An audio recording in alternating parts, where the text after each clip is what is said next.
Hello friends, financial management की हमारी first class है। प्रीवियस क्लास में हमने बात की थी अर्निंग थ्योरी और कैपिटलाइजेशन की लिमिटेशंस की। तो आज हम बात करने वाले हैं अपनी क्लास 5 में ओवर कैपिटलाइजेशन क्या होता है। ओवर कैपिटलाइजेशन का मतलब आप क्या समझ रहे होंगे ओवर कैपिटलाइजेशन को देखते ही कि कैपिटल जो है हमारी ओवर हो गई है, बट एक्चुअल में ऐसा नहीं है। हाँ जी, ऐसा नहीं है।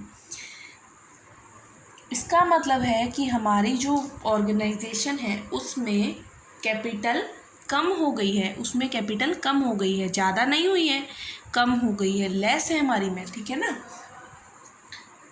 अब इसका प्रॉपर मीनिंग हम बताएं तो क्या है। प्रॉपर मीनिंग है कि जो हमने कोई कंपनी है उसने जो अपनी इन्वेस्ट की थी कैपिटल, उस पर उसे फेयर रेट से भी अर्निंग नहीं हो रही है, उसको फेयर रेट से भी रिटर्न नहीं मिल रही है। अब ये फेयर रेट क्या होता है जी, ये तो बता दीजिए। फेयर रेट होता है मतलब कि जो हमने बताया था normal rate, that is fair rate, है ना। कि जो मार्केट में जो हमारे जैसी इंडस्ट्री है, हमारी जो इंडस्ट्री है उसमें जो सेम बिजनेस कर रहे हैं उनको कितनी रेट से प्रॉफिट हो रहा है। ठीक है, मान लीजिए हमारी जैसा मतलब हमारी कंपनी है ए और हमारी इंडस्ट्री में एक और कंपनी काम कर रही है बी 10% प्रॉफिट अर्न कर रही है उसी इंडस्ट्री में काम करके, तो वो क्या हो जाएगा, नॉर्मल रेट, है ना। तो अब हम सोचेंगे कि हमें भी उतने ही होने चाहिए प्रॉफिट, है ना। नॉर्मल रेट हो गई 10%, या हम उसको फेयर रेट भी बोल सकते हैं ना। फेयर रेट हो गई 10%, लेकिन हमने जो हम कंपनी ए ने जो कैपिटल इन्वेस्ट करी थी उस पर हमें 10% से भी कम रिटर्न मिल रहा है। यानी कि रिटर्न हमें कम मिल रहा है, जितना हमने इन्वेस्ट किया था हमें उतना प्रॉफिट नहीं हो रहा जितना कि हमारी कंपनी बी को हो रहा है। जैसे कि मान लीजिए हमारी कंपनी ए है, 1,00,000 रुपये हमने इन्वेस्ट करे, उस पर मेरे को मान लीजिए 1,000 का प्रॉफिट हुआ, ठीक है। ऐसे ही कंपनी बी है, उसने 1,00,000 रुपये इन्वेस्ट किए जबकि उसको हो रहा है 2,000 का profit.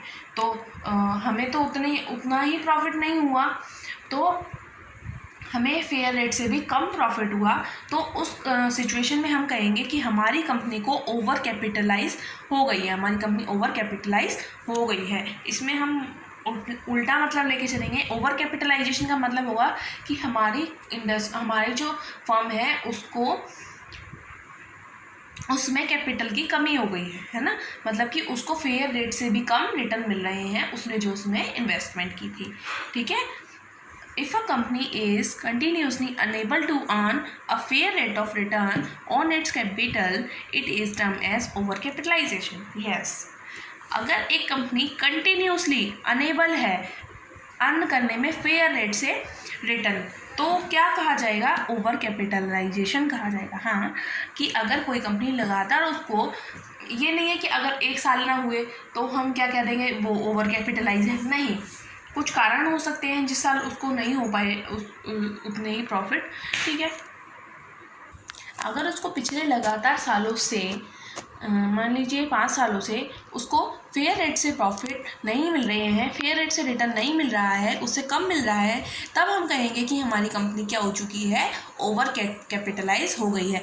Normal rate of return हमारी कम है, ये ARR मतलब एक्चुअल रेट ऑफ रिटर्न, ये मैंने बता रखा है, ये हमारा लेसर का साइन होता है और ये ग्रेटर का होता है। तो नॉर्मल रेट ऑफ रिटर्न है वो क्या है, ज़्यादा है, और एक्चुअल रेट ऑफ रिटर्न हमारी लेसर है ना। नॉर्मल रेट ऑफ रिटर्न क्या है, ज़्यादा है, जबकि एक्चुअल रेट ऑफ रिटर्न कम है ना। और ये मैंने बता दिया है, ये है लेसर का साइन, समझ जाना बच्चों। तो उम्मीद है आपको ओवर कैपिटलाइजेशन का मतलब पता चल गया होगा। अगर वीडियो पसंद आई हो तो प्लीज़ लाइक करें, सब्सक्राइब करें, शेयर करें और कमेंट ज़रूर करें। कमेंट करना बिल्कुल भी ना भूलें, मुझे पता चले कि आपको समझ आ रहा है या नहीं। Thank you.